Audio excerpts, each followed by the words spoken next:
주신 하나님의 말씀은 신약성경 마가복음 10장 17절에서 27절의 말씀입니다. 신약성경 71쪽에 있습니다. 마가복음 10장 17절에서 27절의 말씀입니다. 이제 하나님의 말씀을 경청하시겠습니다. 예수께서 길에 나가실새 한 사람이 달려와서 꿇어 앉아 묻자오되 선한 선생님이여 내가 무엇을 하여야 영생을 얻으리까? 예수께서 이르시되 내가 어찌하여 나를 선하다 일컫느냐? 하나님 한 분 외에는 선한 이가 없느니라. 내가 계명을 안 하니 살인하지 말라, 간음하지 말라, 도둑질하지 말라, 거짓 증언하지 말라, 속여 빼앗지 말라, 내 부모를 공경하라 하였느니라. 그가 여짜오되 선생님이여 이것은 내가 어려서부터 다 지켰나이다.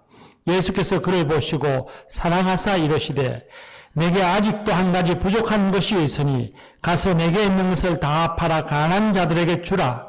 그리하면 하늘에서 보화가 내게 있으리라. 그리고 와서 나를 따르라 하시니 그 사람은 재물이 많은 고로 이 말씀으로 인하여 슬픈 기색을 띠고 근심하며 가니라. 예수께서 둘러보시고 제자들에게 이르시되 재물이 있는 자는 하나님의 나라에 들어가기가 심히 어렵도다 하시니 제 아들이 그 말씀에 놀라는지라. 예수께서 다시 대답하여 이르시되 얘들아 하나님의 나라에 들어가기가 얼마나 어려운지 낙타가 바늘기로 나가는 것이 부자가 하나님의 나라에 들어가는 것보다 쉬우니라 하시니 제 아들이 매우 놀라서로 말하되 그런즉 누가 구원을 얻을 수 있는가 하니 예수께서 그들을 보시며 이르시되 사람으로는 할 수 없으되 하나님으로는 그렇지 아니하니 하나님으로서는 다 하실 수 있느니라. 아멘. 이 말씀으로 하나님이 은혜 주실 줄 믿습니다. 교우 여러분, 우리 교회가 올해부터 131 운동을 시작하고 있습니다. 하루에 성경 3장, 또 하루에 한 번 1시간씩 기도하기 운동을 하고 있는데 열심히 잘하고 계시지요? 아니, 대답이 왜 이렇게 작습니까? 잘하고 계시죠? 예. 아마 연초부터 계속해서 꾸준히 따라오셨더라면 아마 이틀 전부터 여러분이 마태복음 신약성경을 읽으시고 계실 것입니다. 혹 여러 가지 분주하고 여러 가지 이유로 인해서 중단하신 분이 계시다면 이제 오늘부터라도 신약 성경을 시작하십시오. 그러면 연말에는 내가 그래도 약속대로 신약 성경 한 번은 내가 다 읽었다. 하나님의 말씀을 읽고 내가 하나님의 친구가 되었노라. 그렇게 자랑하실 수 있을 것입니다. 꼭 131 운동에 열심으로 동참해 주시기를 바랍니다. 아멘. 예수님께서 길을 나서는데 한 사람이 달려와 꿇어 앉아 아주 정중하게 예수님께 묻기를 선한 선생님이여 내가 무엇을 하여야 영생을 얻으리까? 내가 어떻게 해야만 영원한 생명을 얻을 수 있습니까? 라고 물었습니다. 다른 복음서에도 같은 이야기가 나오는데 그 이야기들을 종합해보면 이 사람은 젊은입니다. 그리고 이 사람은 부자입니다. 그래서 흔히 이 사람을 부자 청년이라고 부릅니다. 예수님께서는 부자 청년의 말을 듣고서 어째서 나를 선하다고 하느냐? 오직 하나님 한 분 외에는 선한 분이 없다. 그러시고는 말씀하시기를 내가 계명을 안 하니 살인하지 말라, 간음하지 말라, 도둑질하지 말라, 거짓 증언하지 말라, 속여 빼앗지 말라, 부모를 공경하라 말씀하셨습니다. 그 말을 들은 이 부자 청년이 선생님, 내가 그 계명들을 어려서부터 다 지켰나이다 말했습니다. 예수님이 다시 말씀하십니다. 내게 아직도 부족한 것이 있으니 너가 가진 것을 다 팔아 가난한 자들에게 주라. 그리고 와서 나를 따르라. 그리하면 하늘에서 보화가 내게 있으리라 말씀하셨습니다. 부자 청년은 전혀 예상치 못한 예수님의 말씀을 듣고서는 근심하여서 돌아갔습니다. 그는 많은 것을 옮겨지고 있었고 그것을 내려놓을 마음이 없었습니다. 그런데 예수님께서는 여기에 그치지 않고 제자들에게 더 이해하기 힘든 말씀을 하셨습니다. 재물이 많은 사람은 하나님 나라에 들어가는 것이 심히 어렵다. 얼마나 어려운지 낙타가 바늘 위로 나가는 것이 오히려 더 쉽다. 그렇게 말씀하셨습니다. 제자들이 깜짝 놀랐습니다.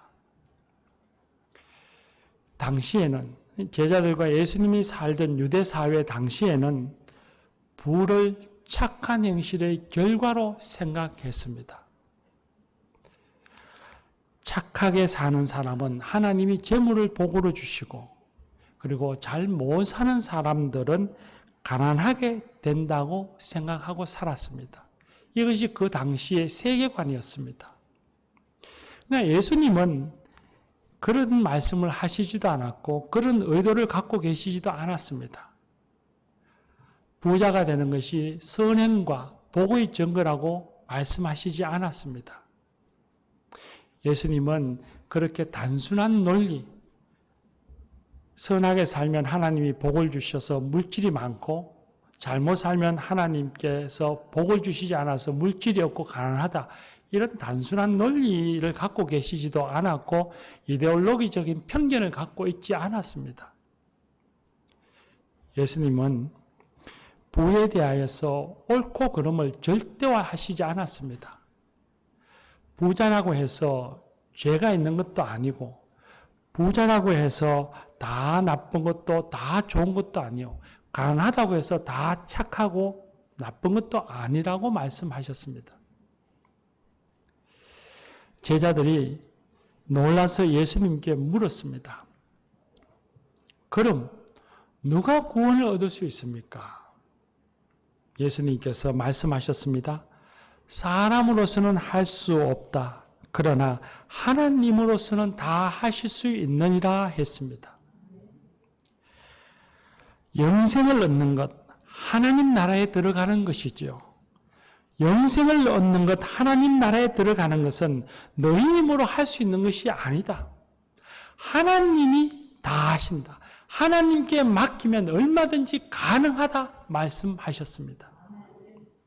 아동부 어린이들이 돈으로는 뭔가요? 하나님 나라.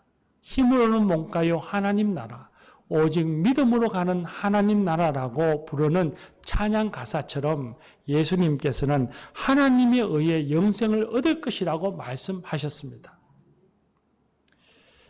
그렇다면 부자 청년이 물어볼 때에 예수님께서 하나님이 주실 것이다.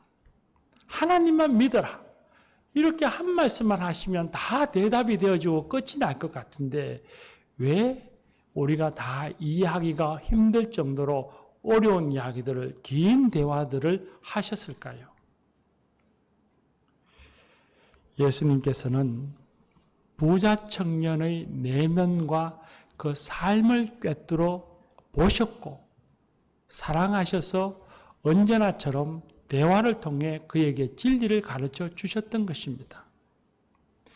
부자 청년과 제자들은 내세의 영광, 결과에 대해서 관심을 가지고 있었다면 예수님께서는 지금 현재 살아가는 삶에 관심을 두고서 대화를 하셨던 것입니다. 당시에 유대 사회에서 유대 납비들은 하나님의 법을 지키고 모든 죄를 피하라. 그러면 영생을 얻을 것이라고 가르쳤습니다. 그리고 신실한 유대인들은 그 가르침을 믿었고 그렇게 살았고 자신들은 영생을 가졌다고 자랑하며 살았습니다. 오늘 성경 말씀에 나오는 부자 청년도 납비의 가르침을 믿었고 그렇게 살았습니다. 그래서 하나님의 모든 계명을 어릴 적부터 다 지켰습니다. 하나도 어긴 적이 없었습니다. 그런데 왜 예수님께 와서 어떻게 해야 영생을 얻을 수 있습니까? 라고 물었을까요? 그에게서는 부족한 것이 없었습니다. 그는 늙은이도 아니요, 청년이요, 가난하지도 않은 부자요. 아마도 제 생각에는 얼굴도 잘생겼을 것 같습니다.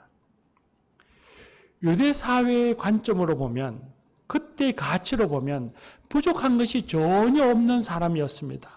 하나님의 계명을 잘 지켜서 이미 그에게는 영생이 있다고 생각할 수 있는 그런 사람이었습니다. 그런데 왜 예수님께 와서 어떻게 해야 영생을 얻을 수 있습니까? 라고 물었을까요? 무언가 부족함이 있다고 느꼈기 때문입니다. 자신은 신실하다고 생각하지만 무언가 불완전한 것 같은 공허함을 느꼈기 때문입니다. 그래서 예수님, 뭔가 부족한 것 같아요. 그게 뭔지 모르겠지만 아직 할 일이 더 남아있는 것 같습니다. 제게 가르쳐 주십시오 했던 것입니다. 교우 여러분, 열심히 신앙생활하지만 공허함을 느끼는 부자 청년, 이 청년의 모습에서 우리의 모습을 찾아볼 수 있습니다.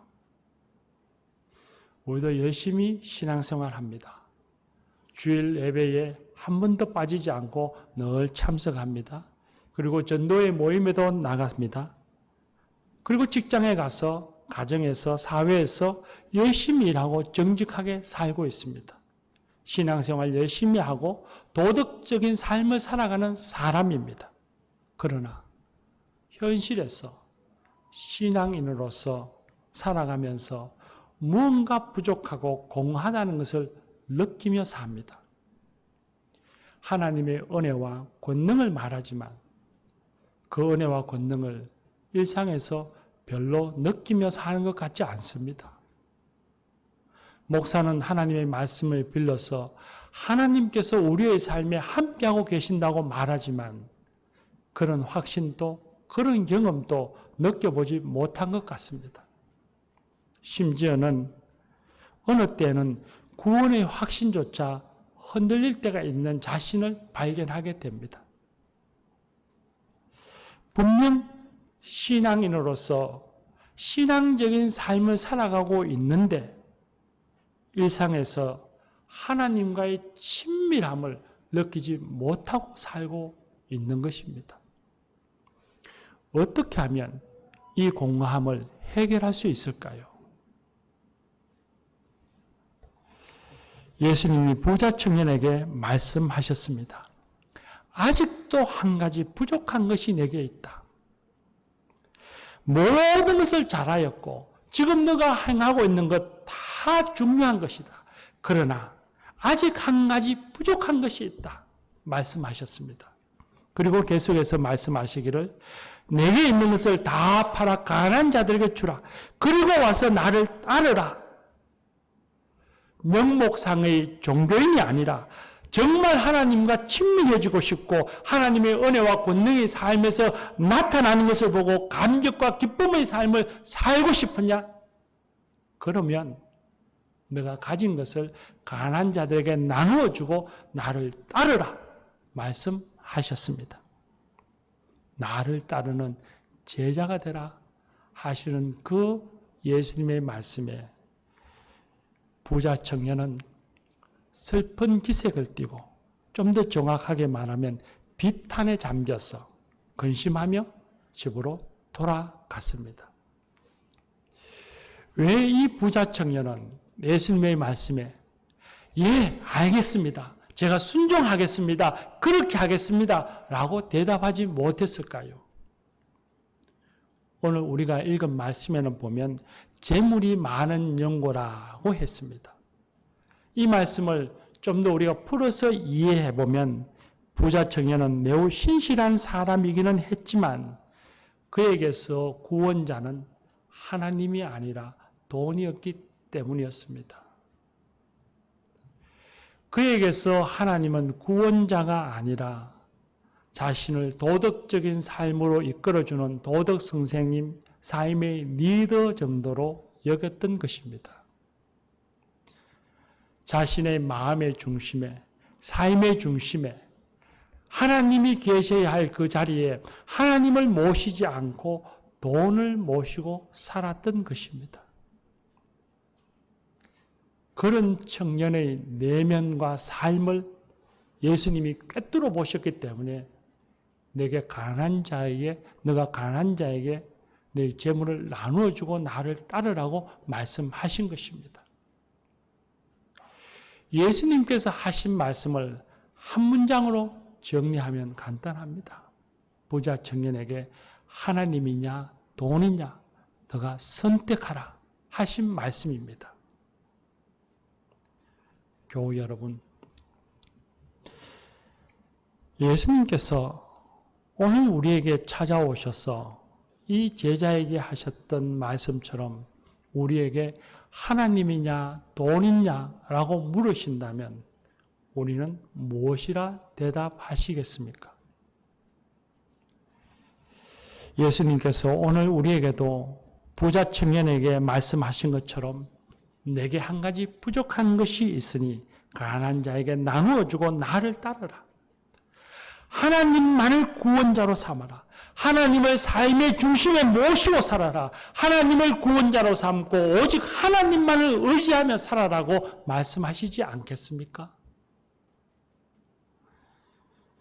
현대인들의 삶의 모습을 보면 모든 가치의 판단이 돈이라는 것을 알게 됩니다. 심지어는 돈으로 사람의 가치를 판단합니다. 돈이 많으면 그 사람은 훌륭한 사람이 되는 것입니다. 돈을 가장 중요시 여기고 돈에 소망을 두고 삽니다. 돈 때문에 사람을 해하기도 하고 불의를 저지르기도 하고 자신의 인간성이 상실되어지는 것조차도 개의치 않고 살아갑니다. 요즘 나라를 떠들썩하게 하는 암흑의 게이트라고 하는 것도 역시 다 돈 문제인 것이죠. 돈이 세상 사람들에게는 구원자인 것처럼 삽니다. 그래서 그리스도인들에게는 돈이 큰 우상이기도 한 것입니다. 그리스도인들도 알게 모르게 이런 세상의 풍조, 이런 사회적인 모습, 여기에 영향을 받아서 살아가고 있습니다. 그러니 예수님께서 청년에게 하신 것처럼 우리를 향해서도 내게 한 가지 부족한 것이 있다 말씀하시지 않겠습니까? 하나님보다 돈을 중요시하고 돈이 마치 구원자인 것처럼 살아가는 것은 근대에 와서 현대 사람들만 또 현대 그리스도인들만 그런 것은 아닙니다. 고대 사회에 훨씬 덜 자본적이고 덜 상업적이라고 할 수 있는 고대 사회에 살던 그리스도인들도 역시 마찬가지였습니다. 그래서 디모데전서 6장의 말씀에 보면 돈을 사랑함이 일만하게 뿌리라고 말씀하셨고 재물에 소망을 두지 말고 하나님께 소망을 두라고 가르쳤습니다. 예수님께서도 친히 말씀하시기를 하나님과 재물을 겸하여서 섬길 수 없다고 말씀하셨습니다. 하나님과 재물을 겸하여 섬긴다면 훌륭한 종교인은 될지언정 예수님의 훌륭한 제자는 될 수 없습니다. 하나님과 재물을 겸하여 섬기면 그의 종교적인 삶을 사람들이 칭찬할지는 모르지만 하나님께 칭찬받기는 어려울 것입니다. 자신이 돈을 단순히 돈으로만 생각하지 않는다는 것을 어떻게 알 수 있을까요? 돈을 사랑하는 사람은 선한 일이라도 돈을 내놓기를 무서워하고 여태껏 생활해온 수준, 그 생활 수준이 유지될 수 있을까를 염려합니다. 돈을 사랑하는 사람은 능력도 없는데 나보다 많이 버는 사람을 보면 속쓰리하고 재산이 많은 사람을 보면 부러움을 넘어서 질투를 느낍니다. 새로운 돈벌이, 재테크에 늘 관심을 가지고 있다면 요즘 우리 젊은 분들 살아가는 걸 보면 아침에 눈 뜨자마자 주식 동향을 보는 사람입니다. 새로운 재산을 사들이는 것을 꿈꾸고 공상에 빠져 있다면, 부유해서 나는 안전하고 흔들리지 않는 삶을 살아갈 수 있다고 생각한다면, 통장에 예금이 없고 주택까지 사라지면 나는 불행해서 못 살 거라고 생각한다면 그 사람은 이미 한 발을 위험에 빠뜨리고 사는 사람입니다. 교우 여러분, 돈의 우상에 빠지지 않기 위해서는 돈이 가지고 있는 나쁜 영향력으로부터 극복해내고 벗어나기 위해서는 예수님을 바라보고 예수님을 따라가야 합니다. 예수님은 영원전부터 삼위일체 하나님으로서의 영광과 부와 사랑과 기쁨을 가지신 분이었습니다.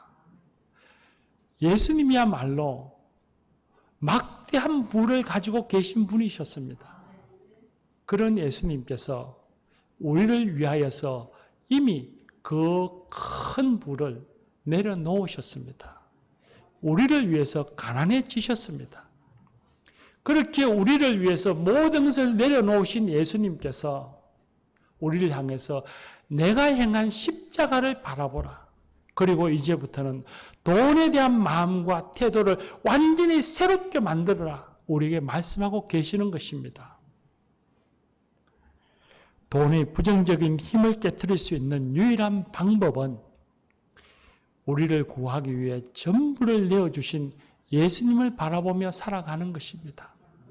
예수님을 따라서 손에 쥔 것을 내려놓고 이웃을 위해서, 하나님의 일을 위해서, 선한 일을 위해서 나누며 살아가는 것입니다.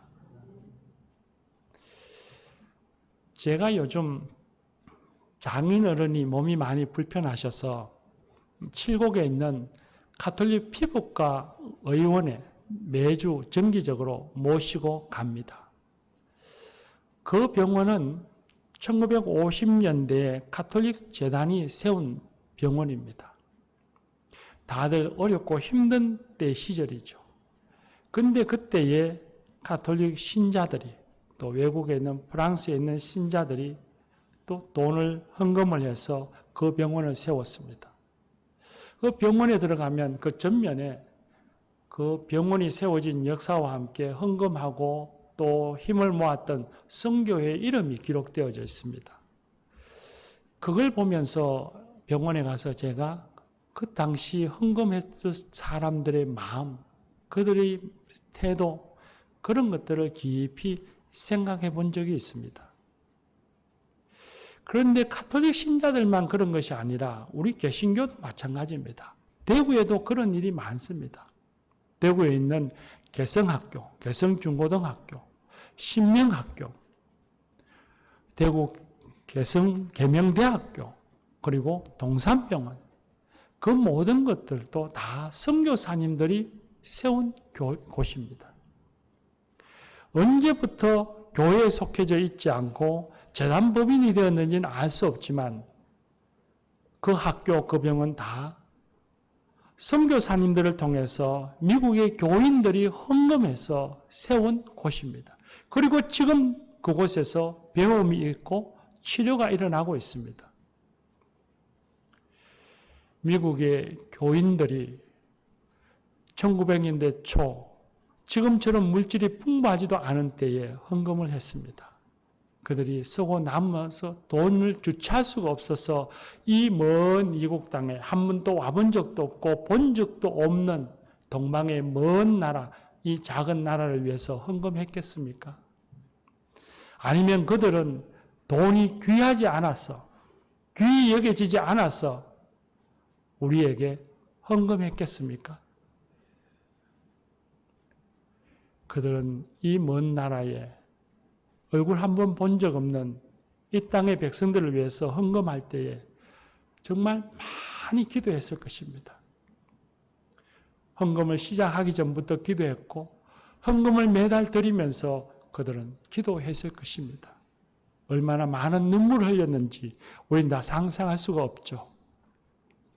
뿐만 아니라 그들은 그 헌금을 하기 위해서 자신들이 먹고 싶은 것, 입고 싶은 것, 쓰고 싶은 것 아끼고 전략해서 헌금했을 것입니다. 그들이 기도하고 희생하며 드린 그 헌금을 통해서 이곳에 학교가 세워지고 병원이 세워지고 지금도 배움과 치료가 일어나고 있는 것입니다. 그들이 기도하고 희생하면서 그 속에서 자신과 함께 하시는 하나님, 자신들 속에서 역사하시는 하나님을 그들은 깨닫고 느꼈을 것입니다. 그리고 자신들이 드린 그 헌금을 통해서 이 먼 나라 먼 백성들이 이루어져 가는 모습들, 치유되어 생명이 살아나고 배움을 통해서 하나님의 사람들이 양육되어진다는 소식을 들었을 때에 그들은 하나님의 은혜와 권능을 체험할 수 있었고 자기 안에 계시는 살아계신 하나님을 깊이 체험했을 것입니다. 아마 지금도 그분들은 하나님 나라에서 이곳에서 이루어지는 배움과 치료를 보고 기뻐하고 있을 것입니다. 오늘 말씀에 보면 예수님께서 부자 청년에게 그리하면 하늘에서 보화가 내게 있으리라고 하셨습니다.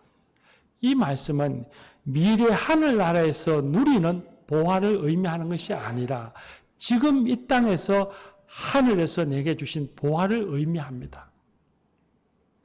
부자 청년을 한번 생각해 보십시오. 만약 부자 청년이 예수님의 말씀에 no라고 하지 않고 yes, 예, 주님 그렇게 하겠습니다. 주님 말씀에 순종하겠습니다. 했더라면 이 부자 청년은 자신 안에 있는 공함과 불안함을 다 떨쳐내어 버렸을 것입니다. 그리고 자신 삶 속에 함께 하시며 자신 안에 역사하시는 하나님의 은혜와 권능을 체험했을 것입니다. 그 주님의 놀라운 은혜를 그는 느끼면서 감사와 감격, 열정과 기쁨의 삶을 살았을 것입니다. 하늘에서 주시는 보화를 누리며 살았을 것입니다. 우리도 마찬가지입니다. 오직 하나님만을 의지하고 예수님을 따라가면 신앙의 공함, 삶의 공함에서 벗어날 수 있을 것입니다. 명품을 가졌을 때와는 전혀 다른, 그때는 누릴 수 없었던 생명을 얻는 기쁨을 누리게 될 것입니다.